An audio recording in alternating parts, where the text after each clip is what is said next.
मम्मा चिड़िया अपने बेटे कुक्कू के साथ रहती थी।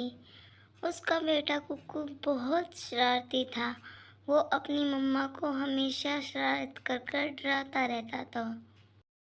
मम्मा मम्मा मुझे नींद नहीं आ रही। बाहर कितना अच्छा मौसम है, मैं बाहर खेलने जाऊं? अच्छा ठीक है, पेड़ पर ही बैठ जा घर के बाहर, लेकिन कोई शरारत मत करना। मैं थोड़ी देर सो रही हूँ, मैं थक गई हूँ। मैं यहाँ बैठा बैठा बोर हो रहा हूँ। मम्मा नदी पर वही नहीं जाने दे रही, क्यों ना मैं मम्मा को डराऊं। कुक्कू अपनी मम्मा को परेशान करने की सोच ही रहा था कि वो तभी जोर जोर से चिल्लाने लगता है। मम्मा बचाओ, मम्मा मुझे बचाओ, मम्मा बचाओ, मुझे शिकारी पक्षियों ने पकड़ लिया है, मुझे अपने साथ ले जा रहे हैं, मम्मा बचाओ। कुक्कू अपनी मम्मा के बाहर आने से पहले अपनी घर की छत पर छिप जाता है। कुक्कू बेटा कहाँ हो तुम? तुम्हें किसने पकड़ लिया? तुम्हारी अब आवाज नहीं आ रही, मुझे डर लग रहा है। तुम कोई शरारत तो नहीं कर रहे?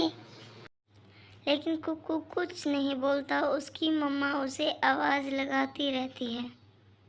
फिर कुक्कू थोड़ी देर बाद एकदम से अपनी मम्मा के सामने आ जाता है और हंसने लगता है।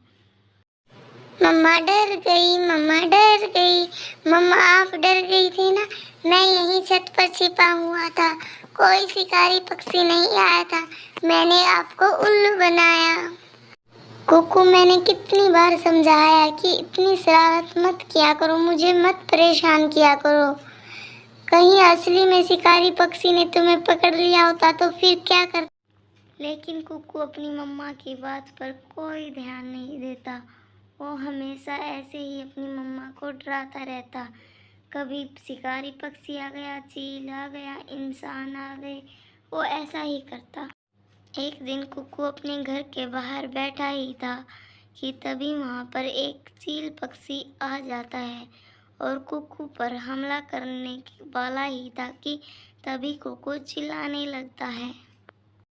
ये कुकू कितना शरारती हो गया, ये हमेशा मुझे परेशान करने के लिए कोई ना कोई बहाना ढूंढता रहता है। आज भी कोई शरारत कर रहा होगा, मुझे उल्लू बना रहा होगा कि चील आ गया। कहीं सच में चील आ गया हो, एक बार चल के देख लेती हूँ। जब मम्मा चिड़िया बाहर आकर देखती है कि सच्ची में चील आ गया और वो कुक्कू पर हमला करने ही वाला था। रुको दुष्ट चील, मेरे बच्चे से दूर हटो। मम्मा चिड़िया की आवाज़ सुनकर वहाँ से चील भाग जाता है। कुकू बेटा तुम ठीक तो हो? तुम्हें कोई चोट तो नहीं आई? मम्मा मुझे माफ कर दो, मैं आगे से कभी भी शरारत नहीं करूँगा। अगर आज आप नहीं आती तो चील मुझे खा जाता। मैं आपसे वादा करता हूँ, मैं कभी शरारत नहीं करूँगा। देखा दोस्तों, हमें अपनी मम्मा पापा को बार बार झूठ नहीं बोलना चाहिए। अगर कुक्कू की मम्मा आज भी कुक्कू की शरारत समझकर नहीं आती तो वो दुष्ट चील कुक्कू को खा जाती। आज जैसे कुक्कू ने अपने मम्मा को वादा किया है कि वो कभी शरारत नहीं करेगा, आप भी अपने मम्मा पापा से वादा करना कि आप कभी भी उनसे झूठ नहीं बोलोगे। कहानी अच्छी लगी हो तो लाइक, कमेंट, शेयर करना मत भूलना।